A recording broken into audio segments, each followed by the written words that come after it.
This is the Relentless Podcast. My name is Christine. I'm a small business owner and student of success. I have become obsessed with talking with other entrepreneurs about their strategies, struggles, tactics, and routines. One of the key qualities that all of these individuals have in common, their ability to be relentless. Welcome back to the Relentless Podcast. I'm Christine Van Duzen, and I am joined here by local photographer Dani Thorn Parrish. Hi, Dani. Hi. How you doing? I'm a little nervous, but we'll be okay. We'll be fine. Well, we'll kick it off with an easy one. Why don't you tell us a little bit about yourself? Okay. Well, I'm Dani. I've been with my husband for this will be our 12th year together. We have one dog, two cats. Okay. And I travel all over the place for weddings. Sometimes I'm home, like this year, which is nice. Uh-huh. We like to garden. We like to hike. And that's how we keep our sanity. Nice. And I said you're a photographer, so you travel around for weddings? I do. I do a lot of stuff here locally, but within the last probably 3 years. Yeah, I would say starting around COVID, I've started to expand a little bit, go more out of state for weddings, more up towards like Lake Placid or down towards the Catskills. So I'm all over the place. Yeah, I was looking through some of your images this morning. They're amazing, first of all. But so how did you break into that market? I mean, it just seems like every area kind of has their niche on photography or on photographers. So how did you get your name out there? Well, we'll go back. So I went to school for photography. I was originally going to be an art therapist or an art teacher. And then when I graduated, I just never went back to do the whole master's degree and all the other stuff. So I kind of just dove in my first wedding with a borrowed camera and some hopes and dreams. I had no idea what I was doing. I don't even think I got paid for it at that point. I was just doing it to do it. And I kind of did them on and off a little bit. And to this day, I still have no idea how I've picked up all these different areas. It just kind of evolved, I think, just because I was like, oh, I really like to travel. This area looks really pretty. Is anybody available to shoot something?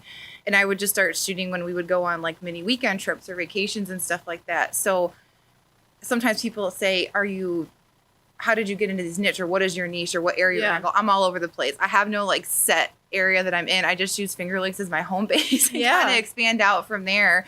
Like when we went to Vegas in March for a photo conference, and I reached out just on Instagram to this girl that lived in Vegas, and I was like, do you want to shoot in downtown Vegas? I think it'd be really fun. And she's like, yeah, that sounds so great. And then 2 days later we were in Joshua Tree. So it's just this really weird evolution of things that have turned into now I do it full time. So that's amazing. Well, and it's interesting because I feel like a lot of times when you're starting out, you kind of have to, number one, go in not really knowing what you're doing. Everyone thinks you know what you're doing when you start, and that's like more the exception than the rule. But also a lot of times people have to work for free for a little bit just to kind of get a feel for things, before you invest in the equipment. And one of the things that I've always struggled with is that networking piece, like getting your name out there. So you've kind of just used social media. You haven't had to do any like paid advertising on the Knot or anything like that? I never did any paid advertising stuff. I never got the point of it. I got the point, but at the same time, I was like, but so many people grow their stuff organically. I was never just one that was like, I feel like if I pay for this, it'll do better or it'll attract the right type of client or anything like that. So for a long time, I did free shoots, and I still do free shoots sometimes, especially if it's a session that I really want to do or an area that I really, really want to work in. I don't mind. It doesn't bother me. I have some friends, photographers who are like, oh, absolutely not. I would always make somebody pay for that. I'm like, but you're still working as an artist. And I think that's what it goes back to for me. It was never about how much money I'm going to make or how big my business is going to be. And like that, I've always done it because of the art aspect of it. And so starting out, I was doing stylized shoots. I was shooting weddings for very little money. I was shooting newborns. Anything I could get my hands on, that's what I was shooting, until I got to a point where I was like, I don't really like doing everything under the sun. When Right. somebody else can do it way better than me. Like Brad, your husband, he does sports and stuff all the time. I can't stand it. Yeah. I'll give them all to him. Take them. Yeah. Please. I know. And it's funny because he ended up feeling similarly about weddings, and not so much like the individual wedding, but doing so many in a season. Yeah. It was just too much to try to do everything. And so, you know, I think, and Tom and Sierra, Endy also mentioned that too, that they're like, you know, I want someone to do like it for a maternity. They don't do maternity shoots. They just do weddings. And she's like, somebody should get somebody who loves maternity shoots. Like, that's their passion. The product is going to be so much better. And, you know, when you were talking about doing the things for free, and I feel like it's not like you're just giving away stuff. Number one, you're getting education while you're doing it. And it's important, too, to just look at it as like an investment into your future, because, Oh, yeah. you know, I find that even at my store, and I relay this to my staff, is like, if you just focus on a single transaction, like how much money am I making in this particular transaction, you're not necessarily building that customer relationship, building your skill set. And you got to kind of sometimes zoom out and look at the big picture. Oh, yeah, for sure. I mean, I have a couple sessions planned this summer that I'm doing them for very little cost or just for free, just because I have something in my brain that, and I'm sure you get like this too, you get an idea in your brain or a vision and you doesn't care how you get it out. It just has to come out somehow. Yep. So, but then you can also use it for an opportunity of, you can get a little weird on the photo shoot because there's no expectations to it. You can get a little sexier if you're doing a couple shoot, or you can do because there's no, they gave you money, so you have to come up to a certain extent of an expectation. You can just go into it and do whatever the hell you want. Yeah. And at the end, pretty much most of the time, I mean, we all have the difficult clients here and there, but most of the time they're like blown away. Right. And they go into it with high expectations, and when you exceed them, it's even more exciting. Yeah. So, you know, going back to finding people with their niches, that's where it is important, so that you can have all that extra, like, holy cow, that's me kind of a feel, no matter what the shoot ends up being. Yeah. And so you have an artistic eye. Would you say that that's one of your greatest strengths? I would say that. And then also, I think, gosh, that's a hard one. Yeah, I would say that's probably my bigger one, because I'm not very good at the back end stuff sometimes at all. I fully admit it. That's why I hire people to try to do it for me. It's so funny because, again, Sierra, Endy, and I were talking about this, where, like, if someone asks you, what's your biggest weakness? What are you working on? As women, we're like, oh, let me list them. And, you know, you can rattle them up. But then if someone says, what's your greatest strength? You're like, huh. I'm not sure what that is. Well, from the outside, I perceive you as having a very artistic eye. And I think to be a photographer, you have to. And even myself, like you said, you get that little vision in your mind, like when we're planning content, or, you know, when we're purchasing, like I'll try to relay my vision to my staff sometimes, and I can see that they're looking at me like I'm an absolute psychopath. Every time, like I did a wedding a couple weeks ago, and there was this really cool, like, backdrop of a wall with, like, all these plants and stuff. And I looked at the bride, and I was like, I have no idea what I'm going to do in front of this wall. We're going to get a little weird, and that's fine. And she's like, oh, okay. And the result ended up being amazing. I love it so much. But me trying to explain to her what is in my brain was not coming out at all. Yeah. So eventually she's just like, okay, just tell me where to put my hands and how to put my legs, and it will come to you. And I was like, damn it, she's right. Yep. I know. It's so funny. And yesterday we did that at my store because I have a photographer in the family, which is nice. So I had Brad come in to get some photos for our fall stuff coming up. And we were upstairs shooting, and it looked really cool. And he's like, I feel like, let me just try something. And he had a nicotine vape pen with him. And so he blew the smoke in, because it was all like ghosts and lanterns, and it came out so cool. Those and vape pens, man, I know they're terrible for you, but they look so good in photos. So cool. I know my mom was there. I could fully tell. She was like, what are you guys doing up there? Yeah. But I mean, the end result was so cool. And it's just nice to like have that type of relationship with your photographer, or just to say to your client, like, listen, just let me try something here. It may be a total bomb, but I feel like that's when you get kind of some of the best results. It's true, but now, like 4 years ago, if you would have told me that, I would have looked at you like, oh, absolutely not. They're expecting X, Y, and Z from me, and I cannot differentiate from that at all. Yeah. And then I started to get the clients that truly were so excited, not only for the artwork, but just to like hang out with me and be excited to be able to work with me. So I really started to push on that momentum. Yeah. And so that when you say things like, we're going to get a little weird, or Yeah. do you want to get in the water in your wedding dress? They don't look at you like you have 16 heads. Yeah. They're like, hell yes, let's go for it. Yep. Because they know that there's something in your brain that they can't see, Yeah. but they understand what the result is going to be from that. And now sometimes you get grooms that are like, I'm not getting in that. And the bride's like, get in there. Yeah. They'll learn. Well, and so do you feel like your confidence in your abilities and just in your ability to communicate your vision to customers, do you feel like that confidence has evolved and improved over time? Oh yeah. Oh yeah, for sure. So, backstory. My husband and I, we moved to Nashville. We lived in Nashville for 4 years. 3 or 4 years. I don't remember. It was long, but then we had to move home because of some family health issue stuff. And I had confidence to a point, but I was very overweight.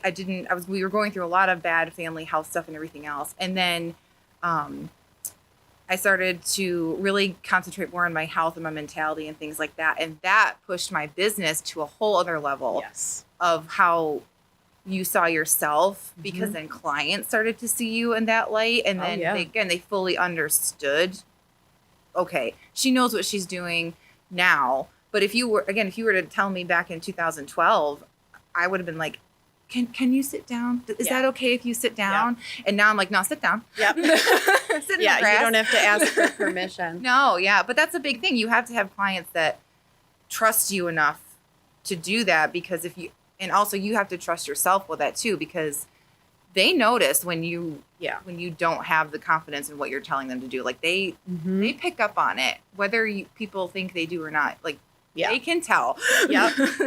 Well, so there's a lot of stuff in there that I want to unpack a little bit. So one of them being just self-confidence. I always believed, and because I had a similar story where I went through a health journey and really low self-esteem phase, I just thought confidence was something you were either born with or you weren't. I had no idea that it was like a skill that you can develop, and that if you show up as the best version of yourself, you're taking care of yourself, you're keeping the promises you make to yourself, all of a sudden this like confidence grows. And not that it's steady. I mean, it ebbs and flows, but and so tell us a little bit about your journey to, I didn't realize that you had a weight loss journey and the whole thing. So if you're willing to share, I'd love to hear it. So back when we moved home from Nashville, my mom was diagnosed with acute myeloid leukemia, which is like the worst kind of leukemia you can get. Oh my God. So we moved home, sold everything. If it didn't fit in the U-Haul in Nashville, it didn't come with us. Like we sold everything, moved back home and helped take care of her. And she was doing really well for a while, and then she passed away because it came back. Acute myeloid leukemia also comes back very aggressively, very quickly. So you can like be in remission, and then like a month later, you're like back to stage 4. Wow. So it was a wild ride. But long story short, she passed away. And if you've ever gone through grief, it's a very weird emotion. And I use the term weird because it's not like it's a lot of things wrapped up into one. Yeah. So I was at a very, very low point. Like I was still shooting full wedding seasons, going through all of this. I was still working a full-time regular job on top of it. So health just was not something that was in the forefront of my mind at all. And I got to a point, I think one of my friends took headshots of me, and I never viewed myself as someone that was overweight or large or anything like that. I just knew like clothes didn't fit right. Yeah.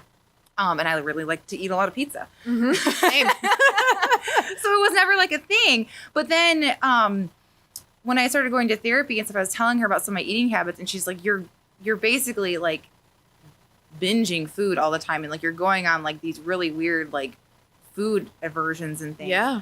So I gained a ton of weight, And when I looked at myself in that picture, I was like, that is not Yeah. someone I want to be. And then, you know, so I lost some of it, and then I got engaged. And honest, I hate to say like, oh, shredding for the wedding, but that's kind of what prompted in my brain, Sure. like, you know, you need to get your shit together. Yeah. So one of my good friends, Michelle, she started a training business, and I was one of her first clients. And I was driving to Rochester like 4 times up and back 4 times a week to work out with her for an hour and a half and then drive an hour home. And it was a wild ride for like 6 months. Yeah. But the biggest thing in that I noticed when I lost the weight is how much better I felt about posting myself on social media or talking to people in general, because I wasn't feeling I had to crawl in this little hole of being like this quiet, mousy person, which I was my whole life. Yeah. I was standing up for myself. I was saying no to things. I was saying yes to things that I would have never said yes to. Yeah. And that really pushed forward into my business of like, oh, you want to go to Vegas for a conference? Book the ticket. Do it. Yeah. It's not, you don't have to like question it 1,000 times over. Like, oh, you want to drive to the Catskills to shoot an elopement or just for the weekend because you can? You're allowed to do that now. Yeah. Like, not that I wasn't allowed to do it before, but I didn't have the mentality to give myself permission to do that. Yeah. But that's the biggest thing when you start putting that health, both mentally and physically forward, of how much you do grow. Yeah. But it takes kind of big moments for you to realize it, if that makes sense. Yeah. Everybody else is seeing it. Then you're getting like, oh, you look so great, or you look so happy, you're glowing, and things like that. But then when you make like a big business decision or a big personal decision, you're like, I would have never done that beforehand at all. It's wild because for me, it was how you said like shedding for the wedding. But for me, it was a vanity thing as well that led me to that point. So it wasn't like vanity was the only thing that carried me through, because it wasn't. It was starting to feel those changes like in my soul. I mean, for sure. Not just when I looked in the mirror. And I mean, and I'm still a work in progress. I'm not we all are, necessarily where I want to be, but it's almost like this thing happens to you where, like I say, you're keeping a promise that you make to yourself and you're just showing up. And so even if you're not where you want to be, you're like, but I'm freaking getting there. Like I'm working on it. And there's just this empowering feeling that comes with that. And, you know, it just kind of makes you realize too of like, oh, what else am I capable of? What else have I missed out on? 100%. Yeah. You know, Brad and I were talking about this the other day because I told him, I'm like, did you go through a midlife crisis? Because I think I'm having one. And he's like, at 36? Really? Like, okay. And I'm like, you know, not so much that like I feel like my life's half over or anything like that. But there were a lot of years when I was going through a health issue. At 30, I had to make a decision to have a hysterectomy and not be able to have children. Brad's dad passed away. Both our grandmothers, his aunt, my dog died of cancer, like all within like a 3-year period. And that was when I was at my heaviest and just low point mentally. And I just remember spending so many days in bed. Like I just could not show up for my life. And I had a business then. It wasn't like, you know, and I had to lean on other people to carry it. And just no areas of my life were thriving. And it's like, I think I had to go through that. But it's almost like the midlife crisis that I feel like I'm in right now is more that it's just like, I just don't want to waste any more time. Yeah. And, you know, when you mentioned grief, that was one of the things that, you know, I had that realization so much when I had those feelings of loss is like, I have more of an urgency in my life now, in my business, in my, just in my life in general. It's like, I want to do things the best way I can. I don't want to say the right way, because who knows what that even is. But, yeah, I mean, do you kind of feel like that's shaped those feelings for you too? Oh, 1,000%. Yeah. I think 1,000, because especially when you work in not only the wedding business, but the photo business in general. I recently got on a phone call with a client who they're coming to the Finger Lakes for a big family vacation. And she's like, you know, we went through so much in the last year of her mom having cancer, and they lost somebody and they had a baby born, all this stuff. She's like, you know, time is a thief. Mm-hmm. And she's like, you never know when the last time's going to be the last time. Mm-hmm. And I have felt that way for years. Like I remember when my mom passed away, I was not the one that stayed in bed for days on a time because I was so sad. That hit me probably a year into it. Yep. But for like the first year after she died, I propelled myself into anything I could to not think about it. Yeah. Because my mom, the best way to describe us is we were Lorelai and Rory from Gilmore Girls. We were inseparable. I'm talking like attached at the hip in a really weird way, but she was the light of my life. And when she died, I didn't know what to do without having her there. Yeah. Because she was my stability for everything when it came to my business and everything. Because my husband and I were together, but she was the one that was like, you can move to Nashville. It's fine. You can go do this. It's fine. Yeah. So when we dropped everything to move home and take care of her, that consumed my life for like 4 years. Yeah. And then all of a sudden it's just done. Yeah. And people are like, well, what are you going to do now? I have no idea. I'm going to fill my day with everything I can so I don't have to deal with it. I could get my hands on so I don't have to deal with it. Yeah. So then when I started to deal with it, I wanted to get my hands on every single picture I could find of her. It didn't matter who had it. It didn't matter where it was or what the quality was. I wanted every single picture I could find. Yeah. And I wanted to store them and I wanted to hear about all the memories and everything. So I took that after many months of therapy and turned it into my business of when you have a wedding or any kind of a family photo shoot or anything, this might be the last time that all of those people are in one room. Yeah. It might be one last time that they're even together in general. You don't know when the last time's going to be the last time. Yeah. And when you lose someone, I think back to all the last times and what they were. Some of them I can't remember because I think I just blocked some of them out. Sure.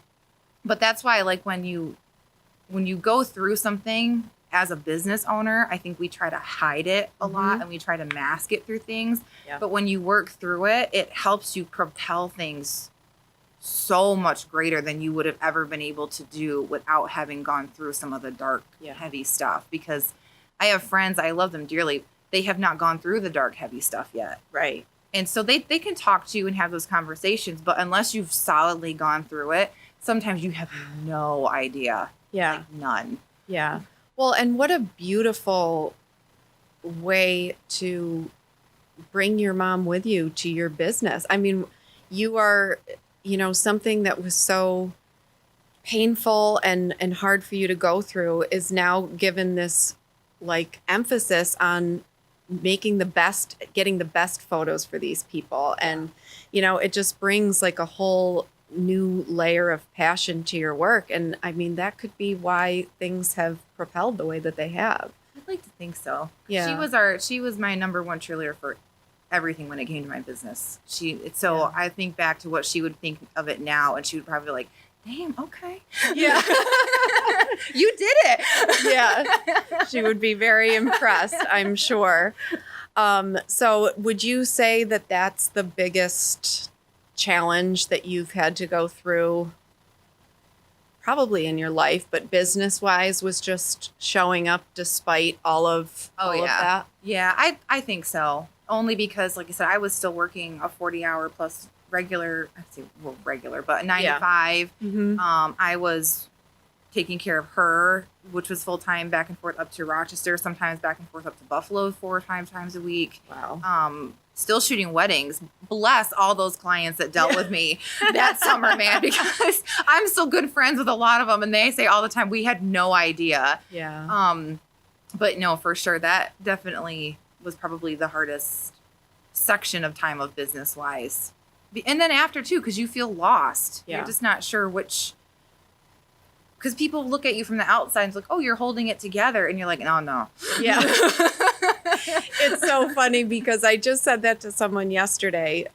They reached out to me. The episode with my husband aired yesterday. Yes. Where I shared about my past with addiction and everything. And she was saying, I'm just so grateful that you shared that. Maybe one day I'll share my story.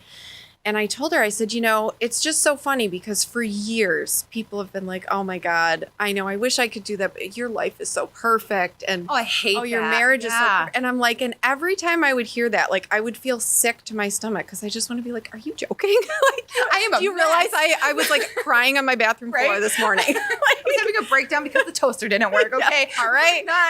So it's just like, one of my missions is to let myself feel a little uncomfortable putting myself out there, but we got to remove that veneer a little bit. There's just like this, for the longest time, it's like people just put the highlight reel up, and if you share something that makes you vulnerable, it's like, ooh, maybe, you know, oh, they're looking for attention or blah, blah, blah. And it's like, no, maybe I just want someone to not to feel so fucking alone. Well, that's like, the other thing too, 'cause people put, I think there's this persona of what to share on Instagram or social media, whatever, as a business owner, what not to, da, da, da, da. But I think, at least from my experience, when I have shared those very vulnerable times or had like deeper conversations with clients, every single time they're like, so you're human. Yeah. And you're like, yeah. They're like, but you look like superhuman. I go, I know I look like superhuman sometimes, especially when you hand me a timeline on a wedding day. But I'm going to tell you right now, like, we have breakdowns all the time. And we have to give ourselves some grace to have those breakdowns and sometimes share them if we feel they need to be shared. Because like you said, people are going to reach out because it's relatable. Yeah. And sometimes you don't feel so alone. And as entrepreneurs, I mean, I feel alone a solid part of the time. Yeah. It's a very lonely thing to own a business. It is, yeah. And I don't think people realize that. Yeah. That you have to find solid people that you can surround yourself with who may not be able to be there 24/7, but when you are having a rough day or you are having questions, that they can help you through that. Because I mean, I'm sure Brad knows we're by ourselves most of the time, especially as photographers. We only really have interaction with people when we're working. Yeah. Like, and most of the work happens alone. Alone. Yeah. And then it's a lot of sacrifices. It's a lot of sacrifices. You miss so much when you own a business too. Yeah. And that's the other thing I don't think people realize is how much you miss. Yeah. And what did you say in your podcast with Brad? The success tax? Oh yeah, the success tax. Yeah. Yep. That it 100% is that. I mean, it's funny now because like this summer I have a couple of free weekends and I'll text my friends or family like, I have the weekend off, but they forget I have the weekend off because I'm not normally home on weekends. I know. I know. It's something that was really hard for me too. And I was always such a social person. My weekends were filled with fun stuff. And then obviously owning a business, that changes. And I've had to miss family things. And it got to the point too, and I don't blame my friends, but they just stopped asking me to go, you know, and it's like, it's just that little bit of like, you see them together, it's a friend's birthday and you're like, oh shit. Yeah. They stopped asking me 3 years ago. And you're like, cause I never showed up. I don't blame them, but it is hard. And it's like, I try to convey to those people in my life, like, and I'll just send them a text and be like, hey, just wanted you to know I'm thinking of you today. Yep. Like, remember, I'm always rooting for you from afar type thing. Because it's like, it's just the reality. And I mean, it sounds terrible, but I had to make a decision that I'm going to pour all of myself into the business. It really means that much to me. And now this podcast, I mean, this is starting to mean a lot to me too. Like I said, I had to make the decision that I'm not going to be a mother. And that was really hard. And I'm like, oh gosh, you know, I'm not going to be able to shape people and I'm not going to, and then all of a sudden I had employees and I'm like, oh, I kind of like helping teach them stuff. And, you know, they're in their early 20s and they'll ask me for advice and talking with other business people. And it's like, oh, you can impact people in ways other than but other than being a parent. And so totally, it's kind of become this new passion of mine is just to reach people and connect with people because back to the grief and thinking about death and all of that is like, I just want my life to matter. You know, I don't want to look back and feel like I missed out on opportunities and just, like I say, connecting with people is so important. Oh yeah, definitely. I think, because my husband, we've made the decision not to have children as well, not for medical reasons, but just don't want to. And it's a hard decision to come to conclusion to. Yeah. I think especially our generation now is being much more open about not wanting kids and that your life doesn't have to only have kids. Not that there's nothing wrong with having kids. But it's not for everyone. It's not for everybody, and that's fine. So you do start to pour into your business because that ends up being your sole focus. Yeah. And I think it's great. I think it's wonderful because like going back to seeing like the friends at a birthday party and stuff, you start to feel really left out. Yeah. And it's not their fault that Yeah. you feel left out, but a business owning mindset is so different than somebody that works a regular 9-to-5 job. Like they can come home and leave it there. Yep. We are turned on in our brains 24/7. It Yes. takes a lot for me to be like, okay, we're not doing anything today. Yep. And then I'm like, what if I just did like 10 minutes? I know you feel guilty. You're like, I should be working right Yes, now. 100%. Yep. But again, and unless somebody really has been in it with you or like it has another business, they don't get it, or they're just like, oh, you work all the time. Well, I am working all the time so that I can have the opportunities that I want to have. Yep. So if I have to miss your party with your store-bought birthday cake, I'm going to miss it. Yeah. Like, I love you all dearly. I'm Yes. thinking about you all the time. I think you're doing the best job you can do, but I'm not going to come. Yeah. Like, yeah. And there's always that conflict because we have family, we have friends, and people are like, you need to take time for yourselves. You need to take a break.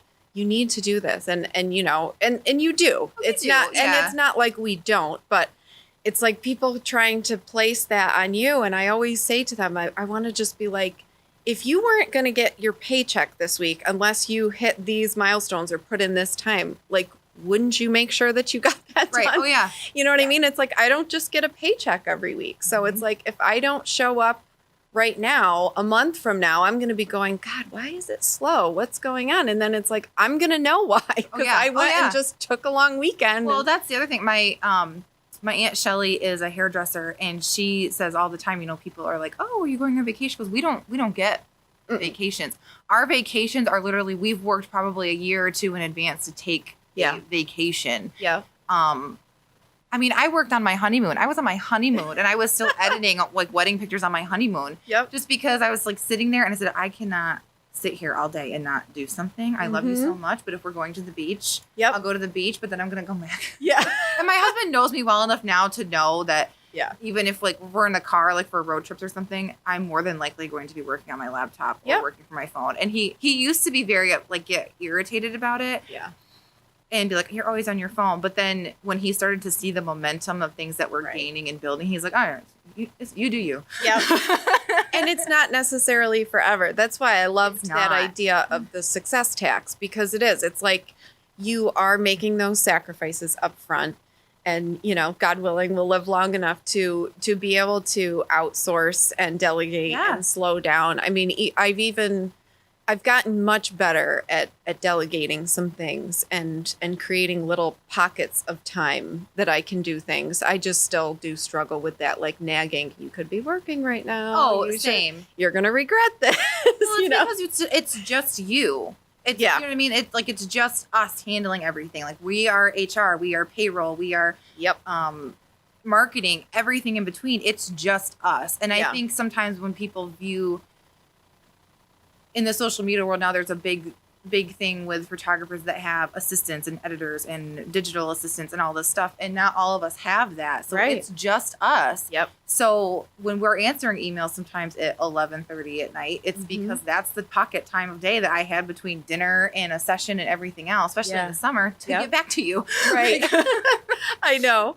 Well, and people reach you at those times too. I mean, do you get clients reaching out at every day of the week, all hours of the day, or are people pretty respective of your time? I used to get people that would text or call me constantly and want like immediate assistance right then.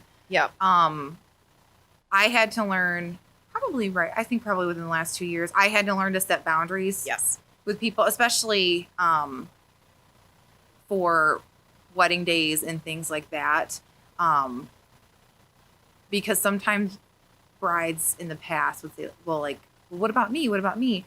It is your important day. It's your most important day. But I have 30 other brides that I'm also helping too. And sometimes they wouldn't realize that. So when you started kind of like setting boundaries with people or explaining, you know, hey, it's just me today. Like I'm at a wedding today or I'm doing this today. And they're like, oh, okay, well, get back to me when you can. And also I won't lie, I also think it's a price point thing when you start going into these higher price points of things. Sure. And really figuring out the types of clients that respect you and respect your time, you get less of that me Yes. kind of mentality. Yep. So people are like, I have the sweetest bride this year. She was having issues with what outfit to wear for a session or whatever. And she's like, I realize it's 9:30 at night. She's like, so don't text me back until you're back, doing your thing tomorrow morning. Yep. It can wait. And of course, me, I'm like, oh, I'm on my phone. Like, I'll Yeah. just answer. And she's like, I told you not to answer me till tomorrow. So you'll get clients that, Yeah. they have questions, but they also respect that you have 1,000 other things going on too. Yep. So it starts to get less chaotic. Not total. It's still chaos, but less chaotic. Organized chaos. Yeah. It's funny. I do that with my hairdresser too, because I'll text her, and it seems like it's always like Sundays at like 4:00 in the afternoon is when I have like 5 minutes to be like, okay, what do I need to do? So I'll text her too, and I'll be like, it's Sunday. You have kids. Do not respond to me. But this is the 10th time I've thought of it. I just need to ask you a question. Or I tell people now, just to, if they have an emergency, you can text me. But otherwise, email it to me, because I'll probably get back to you faster through an email than a text message, just because of how my brain works. Like sometimes I'm the worst answering text messages sometimes. Like I'll sit there. Oh, me too. Me too. I sometimes people have to message me multiple times for me to respond, because if I don't do it right when I see it, it just goes unanswered. Same. So go, sorry, I'm everyone. like, that was 4 days ago. How's that emergency going? Yeah. I know. So I want to talk a little bit more about, we talked about like kind of your health journey. And we know that self-care, sleep, all those things are very important just to living life, but definitely running a business. What does your self-care routine look like? Oh God. I work out almost every day. Not necessarily to lose more weight or whatever, just because it's a mental thing. Oh, absolutely. And then my dog and I go on a lot of walks. He has so much energy. So if I don't walk him like 3 times a day, he goes nuts. Yeah. But otherwise, I really try to turn things off when I can at night, like from 7 to when I go to bed. Okay. I really try to take a solid 2 hours to either just like sit in the hot tub or sit outside, or we recently redid our sun porch, which is like my happy little place. Sit down there with a cocktail or something like that. And just really try to like breathe for a couple of hours a day. If I get that. If I don't get that, it's fine. It is what it is. But when I can during the week, I try to like just breathe for a minute. Yeah. I think it's important for the creative process too, because for a long time, I would feel guilty about streaming shows or watching TV, because, you hear some of these like self-help gurus and they're like, you're wasting time and it's, consuming mindless stuff. But what I noticed is I pay attention to, and I've done this since I was little, I'd be paying attention to people's clothes in the thing that I'm watching. I'm looking at, and if it's an older movie, I'm like, oh, that's a really cute hairstyle. I love how they paired those boots. So it's like, being out in the world actually gives me inspiration for my work. So if I'm just constantly focusing on the store at the moment, I'm missing maybe something that'll, you get a block. Yeah. Cause I'm constantly watching lighting, and I know that that's like a photography thing, and people are like, oh, you're watching light because you're a photographer. But I've done it ever since I was little. I've always been mesmerized by sunrises and sunsets and that like really orange golden light and water. I don't know what it is, like something about water. But whenever I watch movies, I've always thought there's something so beautiful about the way that like cinematography is done in regards to like how things are different shades, like warmer or cooler, or how they like pan cameras to get different angles of how people are sitting or standing. So, and I try to pay attention to that to kind of bring it more into my work. Right. And kind of take that and like push it and pull it to somewhere else. Like there was this Grace and Frankie, that show. I love that show. Yeah. There was a scene when I think Grace is sitting on the beach with the older guy she was like or something, and the way they were sitting, and I kept trying to screenshot it because I loved the pose they were in, and I was like, I can't screenshot it, Netflix isn't letting me. But then I always have that pose in the back of my head now, and it's just little things like that you do, and like I'm sure you see it with movies with like colors and things of how you want to color the shop and stuff like that. So you have to get out. Like you can't constantly be in this bubble of an office and just going from one session to the other. You have to take breaks. You have to learn to schedule days in between shoots, because just because you have a day off doesn't mean that you're available Right. for something. Exactly. Yep. Well, and one other thing I wanted to ask you about, because it's kind of been in the forefront conversation in general, but also in relation to photography, and that is artificial intelligence and AI. I don't know if you've seen some people online now are generating photos for their headshots and their profile pictures, and they're like, oh my God, you got to try this app. It's so amazing. It's this and that. And I mean, I can tell that it's an AI generated thing, but it is pretty amazing how this technology is evolving. So what are your feelings on it in general? It makes me so nervous. Same. Did nobody watch what's that movie with Will Smith and the robots? Oh, I know. Or like Terminator. Like, come on, people. None of you paid attention to the past. What does The Simpsons have to say about this? Because, but no, it freaks me out a little bit. Like, yeah. I think as photographers, we're constantly struggling with the fight against phones, right? Right. So we're constantly struggling with, and I think there's a time and place for phones, and I think there's a time and place for more of a luxury photography service. Absolutely. Like professionals that, myself and Brad are. AI, I think there's a time and a place for it. Mm-hmm. I think if we push it too far, it says, where do you lose the human connection of someone's artwork, though? Yeah. Because like the thing with the Screen Actors Guild right now, they're protesting because of voice usage and face usage and all that other stuff. So at what point do we just stop needing humans altogether? Yeah. And that's, I think, what freaks me out. Yeah. And also the expectations of what potential clients may have of you now. Right. There's already this expectations of how much Photoshop photographers are expected to know. We don't know all the Photoshop. Right. We have people that we can outsource to that know it way better than us, and they can do great jobs. But you cannot fix everything in Photoshop. And if you can, it takes a very long time to do that. Yeah. So with AI comes this whole other expectations from clients of, are they going to be shooting in a parking lot? And then they're like, can you make it look like we're on like a mountaintop somewhere? Yeah. So where is the line of actual human and what's real, again, on social media and all the other stuff versus what's not? And how far do you push the line of that? Yeah, it's bizarre. And I get like a sick feeling in my stomach. My husband had shown me the thing Apple was trying to come out with, and that was more of like a VR thing. The goggles thing? Yes. Yeah. And he showed it to me right before we were going to bed, and I'm like, why would you do this? Like, I'm not going to sleep. Do you understand? Retail will be dead. But it's like one of those things where it's almost, I just keep saying, like, just because you can doesn't necessarily mean you should. Yeah. Yeah. And I mean, and I'm certainly, especially since owning a business, I'm not a huge fan of like government intervention and regulation, but I feel like there's going to need to be some regulation around this because, I mean, it's just like, it's almost like us helping to facilitate the end of everything that we do. And I agree with you. I think at the end of the day, as human beings, human nature, we need connection.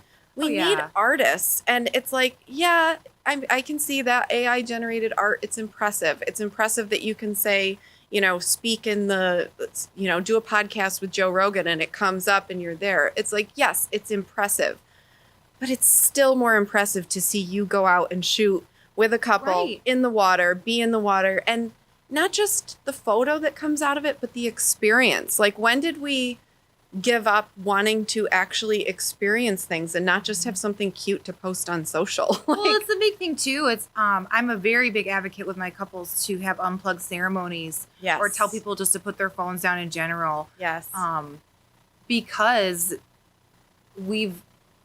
we're part of the generation, I think, that was very lucky. We came from both ends. Right. Yeah. We came from the end of like our parents holding the camcorder and popping in the VCR or the little disposable cameras you'd drop off at Kmart. And then we got our first, like, we came through the evolution of phones, right? I'm so grateful that we had both. Me too. It puts you in a whole different brain perspective of things. And so it's just kind of this, where do we stop? And also with copyright things. Yeah. Like, because from how I understand it, and this could be very wrong, your AI is taking all these images and creating it into one image. Right. But it's just, so what happens to all the hundreds of images that are getting made into this one? Yeah. Where does the copyright line get drawn? Yeah, And I didn't even think about that. like the usage rights. Like I know when Photoshop came out with their AI beta version of it, there was the big thing of, if you're a photographer, you can't be selling your images that you're making in AI because of copyright laws. So then it turns into this whole other thing of like, all these other legalities come into it when you're coming into it from a business perspective. Right. Because I mean, people be crazy. Yeah.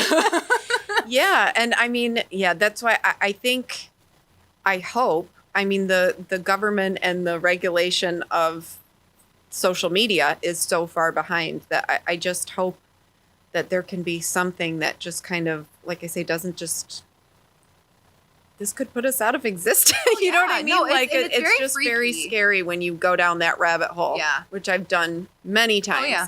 What's starting? I'm definitely one of the Reddit rabbit hole people. Yeah. Yeah, I don't go on there because it freaks me out. Being in my own head is scary enough. But well, this was such a fantastic conversation, and I am mixing up our rapid fire questions each episode. So I've got some new ones for you. So Man, I even studied. see, that's what I don't want people to do. I like catching people off guard. So are you ready? I'm ready. Okay. What is on your calendar right now that you're looking most forward to this year? Can I say what's for next year? Sure. This morning, like 2 hours before I got here, I booked my first elopement in Glacier Mountain. Oh my gosh. And I am beyond excited. Like I'm beyond. Yeah. Like I was like screaming this morning. Oh, So that's But this year I awesome. have some awesome weddings coming up there this fall that are way up north with some of my favorite people in the world. I'm just so excited for them. And then I think we're going to Salem in October for Halloween. Oh So my that'll be gosh. Yeah, that'll be amazing.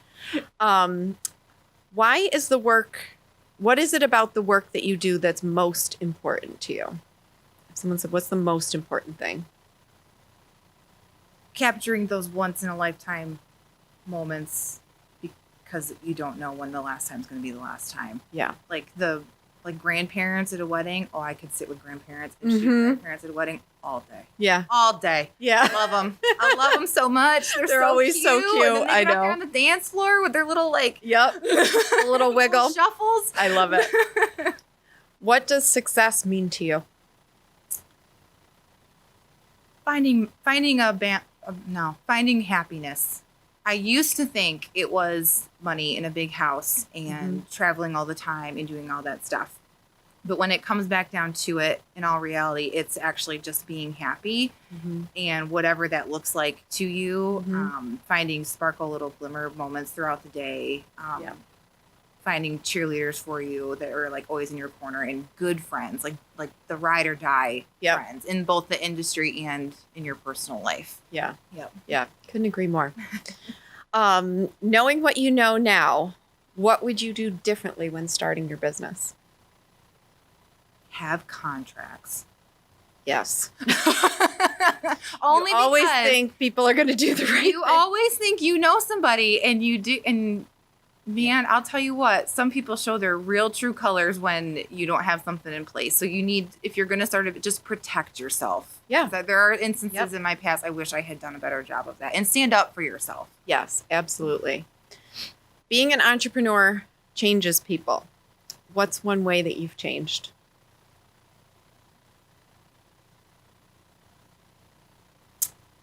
I've let go of a lot of toxicity in my life that I don't think I would have done otherwise, whether it came to really bad jobs that I had or being around people that just really sucked all the energy and life out of me. Yeah. Just realizing that it's okay to let go of things, because if it's not pushing you forward or making you a better person in the overall run, it does not have to stay. Yeah. And it's okay to do that. Give yourself permission to do that. Yes. Clean house, people. Yeah. It's important. Clean it up. Where can everyone follow you? It's just Dani T Photography on Instagram and Facebook. Website is just DaniTphotography.com. I'm not on my personal Instagram like ever. I think the last thing I posted on there was like 4 years ago. Yeah, my page is just, it's all in one place at this point. Yep. I'm synonymous with the business. Well, thank you so much for being here and for sharing some of your story. I didn't know, so it was really great to get to know you better. Awesome. I hope And we do it again. It's so exciting. yeah, I love it. Well, if you enjoyed this episode, please be sure to like and share it, tag a friend who needs to hear this message, and we'll see you next time. Thanks for watching and listening. Be sure to follow us on all the socials: YouTube, TikTok, Instagram, and Facebook.